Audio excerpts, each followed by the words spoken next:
Assalamualaikum warahmatullahi wabarakatuh. Hai, jumpa lagi dengan Ustazah Yunita pada materi IPA kelas 6 kali ini. Kita akan belajar materi perkembangbiakan hewan. Ustazah akan bagikan slide-slide, sudah jelaskan slide-slide dan video-video yang mungkin kalian belum pernah lihat nih. Jadi akan mengetahui bagaimana ya caranya perkembangbiakan hewan tersebut. Wow, amazing, subhanallah, sungguh hebat Allah yang telah menciptakan alam dan seisinya. Oke, mari kita lihat slide-nya. Oke, berikut Ustazah sajikan slide tentang perkembangbiakan hewan IPA kelas 6.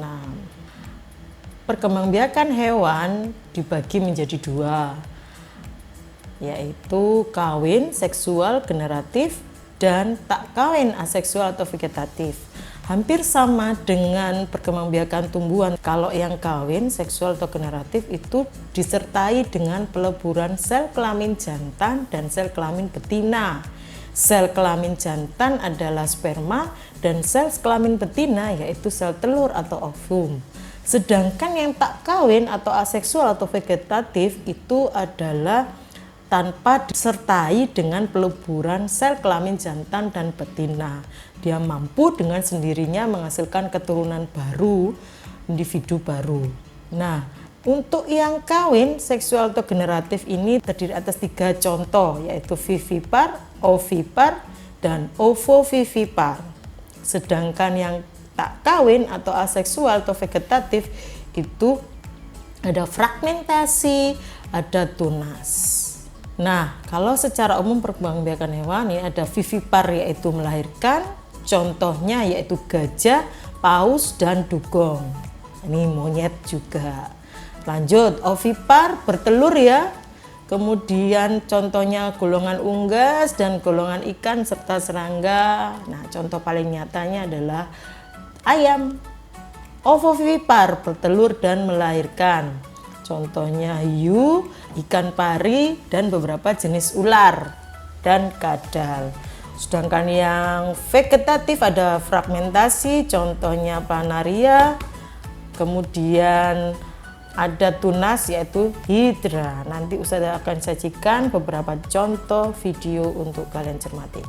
Nah, ciri-ciri hewan vivipar yang perlu kalian ketahui yaitu punya daun telinga. Yang kedua yaitu tubuhnya dilindungi oleh rambut. Rambut itu yang seperti rambut manusia ya, bukan seperti pada ayam. Kalau ayam itu adalah bulu. Lalu mempunyai kelenjar mamai atau susu untuk menyusui anaknya atau keturunannya. Lalu pembuahannya terjadi di dalam induk betina. Lalu perkembangan janinnya ada di dalam induk betina. Kemudian sampai dia tumbuh besar, janin dikeluarkan dari tubuh induk betina.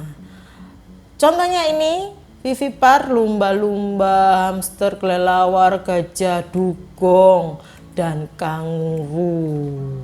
Nah, lanjut sekarang yang ovipar. Hewan ovipar tidak punya daun telinga. Dia tubuhnya dilindungi oleh sisik, lendir atau bulu, cacing, ayam, sisik ikan. Lalu tidak punya kelenjar mamai karena dia tidak menyusui anaknya. Lalu pembuahannya terjadi di dalam dan di luar induk betina.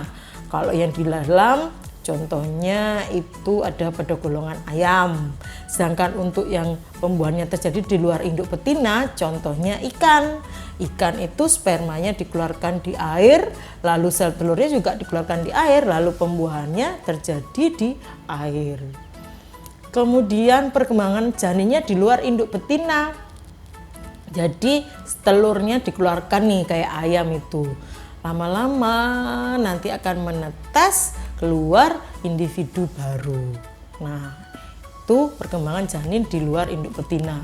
Sedangkan yang vivipar tadi janinnya kan ada di dalam induk betina terus dibawa kemana-mana seperti ibu kalian ketika hamil itu kan dibawa kemana-mana janinnya. Kalau sudah masa waktunya dia mau keluar baru dikeluarkan melalui proses yang namanya melahirkan. Lanjut, ini contohnya hewan-hewan ovipar, ada penyu, ada pinguin, ada ular, kobra, ada katak, ada ikan, ada apa ini yang seperti bebek. Ini adalah platypus.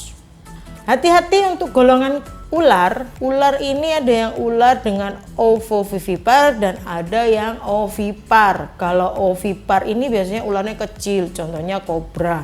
Tapi ular yang besar tubuhnya biasanya dia ovovivipar. Ciri-ciri hewan ovovivipar. Dia tidak punya daun telinga sama dengan hewan ovipar.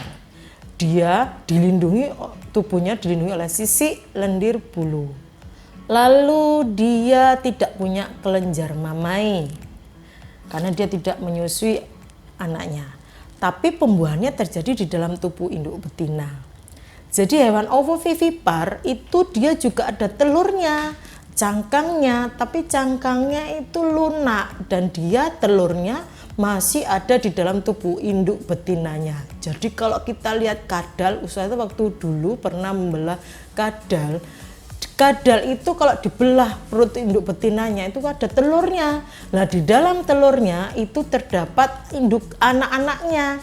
Anak-anaknya yang masih ada di dalamnya itu. Jadi ada kadal kecil-kecil gitu di dalamnya. Lalu di dalamnya juga ada telur. Lah kalau sudah tiba waktunya telurnya menetas di dalam induk betina. Jadi seolah-olah itu melahirkan. Padahal itu adalah dia bertelur. Nah perkembang janinnya di dalam induk betina. Jadi telurnya itu tidak dikeluarkan pada hewan seperti pada hewan ovipar. Jadi setelah kalau sudah dia mau menetasnya juga di dalam induk betina baru dikeluarkan seperti melahirkan. Nanti Ustazah tayangkan videonya jadi supaya kalian jelas. Ovovivipar ini contohnya. Nah, ini ular yang besar-besar itu ular boa, piton dan sanca. Nah, ada hiu, ikan pari, ada buaya, dan ada kadal. Berikut ini adalah video ikan pari. Nah, kalau kita lihat di sini ikan parinya itu keluar seperti melahirkan, padahal di dalamnya itu adalah dia ada cangkangnya tapi sudah pecah di dalamnya. Jadi telurnya sudah pecah. Berikutnya adalah video lumba-lumba melahirkan di air yang terdampar dan dia dikeluarkan, janinnya itu masih ada, dia terdampar terus keluarkan. Lalu ada video kuda laut ya, kuda laut itu tadi dia dari jantannya, dia telur yang sudah dibuahi disimpan di kantongnya jantan lalu dikeluarkan. Video paus orca. Paus orca melahirkan. Nah, ini paus orca pembunuh ya. Paus orca ini dengan cara vivipar atau melahirkan.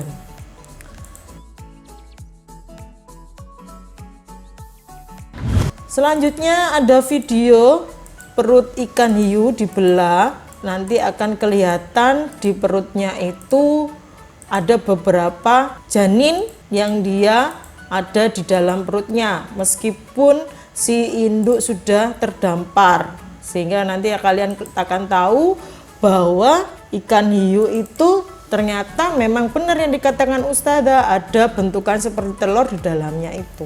Jadi ada seperti kantong begitu cangkangnya itu ya. Berikutnya video tentang perjuangan seorang tupai dalam melahirkan anak-anaknya. Dia sendirian ini melahirkan beberapa anaknya, ini ada 4 atau 5 ini melahirkan kemudian menyusui anaknya. Oke, berikutnya Ustazah tunjukkan yang paling keren dari semua video ini, yaitu tentang planaria. Planaria ini biasanya ada di bawah kolam di batu-batuan, hewannya kecil sekali. Nah, mari kita amati ini videonya. Ini saya harus menampilkan video klip yang agak sadis ya, tapi sebenarnya ini hanya untuk ilmu pengetahuan. Oke, jangan khawatir. Jadi planaria ini dengan cara fragmentasi, dipotong. Ini tidak bermaksud untuk menunjukkan sadis ya, dipotong. Kalau hewan lain dipotong seperti ini itu mati. Tapi tidak bagi mereka, apalagi sampai membunuh mereka. Perhatikan, ternyata si planaria ini tidak mati anak-anak, tapi dia akan Kan tadi dipotong, ada yang kepala saja, ada yang tengah, ada yang ekor saja. Nah ini perhatikan, ternyata kalau dilihat di bawah mikroskop lukanya itu sudah sembuh dengan cepat dalam waktu 1 hari. Kemudian nanti akan muncul bentukan ekor kalau dia nggak punya ekor. Kemudian kalau nggak punya kepala tadi, dia akan tumbuh menjadi kepalanya. Nah jadi planaria itulah yang disebut dengan fragmentasi pada cacing planaria. Keren kan videonya? Oke, sekarang yang Ustazah tunjukkan di layar ini adalah video hidra. Hidra itu dia punya tunas. Nah ini yang berupa seperti tentakel bentukannya. Hidra itu adalah hewan yang ada di air ya anak-anakku. Dia itu mikroskopis, tak kasat mata. Dia bisa dilihatnya dengan alat bantu. Nah ini Ustazah sajikan skemanya saja. Nah ini dia muncul tunasnya. Nah perlahan-lahan muncul bat atau tunas. Batnya ini tumbuh, lalu lama kelamaan batnya ini akan lepas. Nah tunas atau bading ini yang akan tumbuh menjadi individu baru. Nah perhatikan tumbuhnya bading. Nah tumbuh, kemudian nanti lama kelamaan dia akan lepas dari indukannya, lepas lalu nempel ke substrat baru. Nah itulah tadi perkembangbiakan dengan tunas dari hidra. Oke, demikian tadi materi pembelajaran pada hari ini tentang perkembangbiakan hewan. Semoga penjelasan Ustazah beserta video yang Ustazah tampilkan tadi dapat bermanfaat dan membantu kalian dalam memahami materi kali ini. Oke, sampai jumpa di pertemuan selanjutnya. Wassalamualaikum warahmatullahi wabarakatuh. See you.